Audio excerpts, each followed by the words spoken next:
We've been told Jonah ran from God because he was scared. Scared of the mission, scared of Nineveh, scared of failure. But that's not what the Bible says.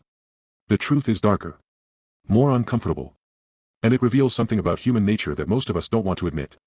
Jonah didn't run because he was afraid. He ran because he knew exactly what God would do. The word of the Lord comes to Jonah. Go to Nineveh, that great city, and call out against it, for their evil has come up before me. Simple command. Clear mission. But here's what you need to understand about Nineveh. This wasn't just any city. This was the capital of Assyria. The most brutal, violent empire in the ancient world. The Assyrians didn't just conquer nations. They terrorized them. Skinned prisoners alive. Impaled entire populations. Burned cities to ash. They were Israel's greatest enemy. The nation that would eventually destroy the northern kingdom and scatter God's people. So when God tells Jonah to go preach to Nineveh, every Israelite hearing this story would think, good. Let God's judgment fall on them. But Jonah? He gets up. And he runs. In the opposite direction. Boards a ship to Tarshish. As far from Nineveh as possible. Now here's where we get it wrong. Sunday school tells us Jonah was scared. But look at what Jonah himself says later in the story. After Nineveh repents, after God shows mercy, Jonah prays. And listen carefully to his words. O Lord, is not this what I said when I was yet in my country? That is why I made haste to flee to Tarshish. Jonah says, this is exactly what I knew would happen. Then he says something shocking. I knew that you are a gracious God and merciful, slow to anger and abounding in steadfast love, and relenting from disaster. Read that again. Jonah knew God was merciful. He knew God was gracious. And that's precisely why he ran. Jonah didn't want Nineveh to be saved. He wanted them destroyed. He wasn't afraid of going. He was afraid of God's mercy reaching his enemies. Think about how dark that is.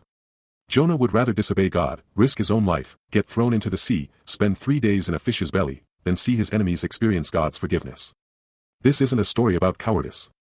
This is a story about hatred. About prejudice. About wanting judgment more than mercy. Jonah is willing to sacrifice everything just to ensure God's grace doesn't reach the people he despises. Here's what most people miss. The whale wasn't God's punishment. The whale was God's rescue. Jonah was drowning. He admits it in his prayer from the fish's belly. The waters closed in over me, the deep surrounded me, weeds were wrapped about my head. He was dying. And God sent a fish to save him. Even when Jonah was running, even when Jonah was drowning in his own hatred and disobedience, God pursued him with mercy. The same mercy Jonah didn't want extended to Nineveh. God extended to Jonah. 3 days in darkness. 3 days to think. 3 days to realize he couldn't escape God's compassion. And then the fish vomits him onto dry land. Right where his journey should have started. Second chance. Jonah finally goes. He walks through Nineveh. He delivers the message. 40 days and Nineveh will be overthrown. And here's what's remarkable. The entire city repents. From the king to the animals, everyone fasts and turns from violence. This is the most successful evangelistic campaign in biblical history. A prophet speaks, and an entire empire turns to God. Jonah should be celebrating. This is revival. This is transformation. This is exactly what a prophet dreams of. But instead, Jonah chapter 4 verse 1 says, it displeased Jonah exceedingly, and he was angry. He's not happy they were saved. He's furious. He literally tells God, I knew you would do this. Just kill me now. I'd rather die than watch you forgive them. That's not fear. That's hatred. This is where the story gets personal. Because Jonah isn't just some ancient prophet. He's a mirror. How many of us want grace for ourselves but judgment for others? How many of us pray for God's mercy in our lives while secretly hoping He brings justice to the people who hurt us? How many of us are more comfortable with God as judge than God as redeemer of those we consider enemies? Jonah shows us something ugly in the human heart. We want God's grace to have boundaries. We want forgiveness to have limits. We want mercy to stop at the people we approve of. But God doesn't work that way. The story ends with God asking Jonah, should I not pity Nineveh, that great city, in which there are more than 120,000 persons? God cares about people Jonah wanted destroyed.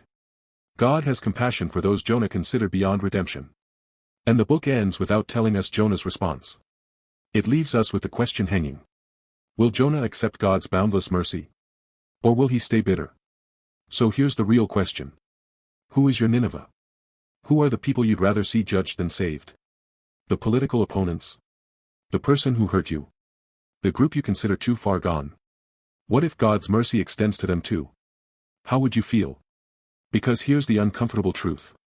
If God's grace is truly scandalous, it means it reaches people we think don't deserve it. The same grace that reached you when you didn't deserve it, reaches them. Jonah's story isn't just about a fish. It's about a God whose love is bigger than our hatred. Whose mercy outlasts our bitterness. Whose grace extends beyond our comfort zones. The dark truth about Jonah is that he valued his hatred more than God's mission. The question is, do we? If this story challenged you, drop a comment. Who is your Nineveh? What would it take for you to want God's mercy for them? This is uncomfortable. But it's real.